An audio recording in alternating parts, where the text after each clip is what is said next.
സ്ഥാനാർത്ഥിയാണോ സ്ഥാനത്തിനോട് ആർത്തിയുള്ളവരെന്നാണോ BJPയിലെ അംഗത്വമുള്ളവരെ വിളിക്കേണ്ടത്? പ്രസിഡന്റ് ആവാൻ BJPയിൽ ഇപ്പോൾ പോര് മുറുകിക്കഴിഞ്ഞു. സുരേന്ദ്രനെ മാറ്റുമെന്ന വിവരങ്ങളാണ് ഇപ്പോൾ പുറത്തു വരുന്നത്. തുടർച്ചയായ 2 തവണ പ്രസിഡന്റ് കെ സുരേന്ദ്രനെ മാറ്റുമെന്ന് ഉറപ്പായ സാഹചര്യത്തിൽ അധികാരം തങ്ങളിൽ നിന്ന് വിട്ടുപോകാതിരിക്കാനുള്ള നീക്കങ്ങളാണ് ഇപ്പോൾ വി മുരളീധരൻ വിഭാഗവും നടത്തുന്നത്. എന്നാൽ MT രമേശിനെ പ്രസിഡന്റ് ആക്കണമെന്ന ആവശ്യവുമായി PK കൃഷ്ണദാസ് പക്ഷം രംഗത്ത് വന്നിട്ടുണ്ട്. കഴിഞ്ഞ തവണ രമേശിനെ തഴഞ്ഞാണ് ജൂനിയറായ സുരേന്ദ്രനെ നിയോഗിച്ചത്. രാജീവ് ചന്ദ്രശേഖരനെ വീണ്ടും രാജ്യസഭയിലേക്ക് എത്തിച്ച് കേന്ദ്രമന്ത്രിയാക്കിയില്ലെങ്കിൽ അദ്ദേഹത്തെ സംസ്ഥാന നേതൃത്വത്തിലേക്ക് കൊണ്ടുവരണമെന്നാണ് ഇപ്പോൾ ഉയർന്നുവരുന്ന വാദം.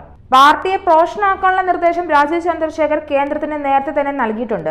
പാർട്ടിക്കുള്ളിൽ നിന്ന് തന്നെയുള്ള ഈ തർക്കത്തെ കേരളത്തിൽ BJPക്ക് ലഭിച്ച കനത്ത തിരിച്ചടി ആഘാതമായിട്ടാണ് കാണാൻ സാധിക്കുന്നത്.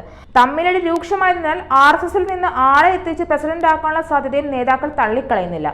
മത്സരിച്ച് പരാജയപ്പെട്ട വി മുരളീധരനെ വീണ്ടും കേന്ദ്രമന്ത്രിയാക്കിയില്ലെങ്കിൽ മറുവിഭാഗം നേതാക്കൾ ഉറപ്പിച്ചു പറയുന്നു. അദ്ദേഹത്തെ താൽക്കാലികമായി പ്രസിഡന്റ് പദവി ഏൽപ്പിക്കുമെന്നും ഒപ്പമുള്ളവർ പ്രചരിപ്പിക്കുന്നുണ്ട്.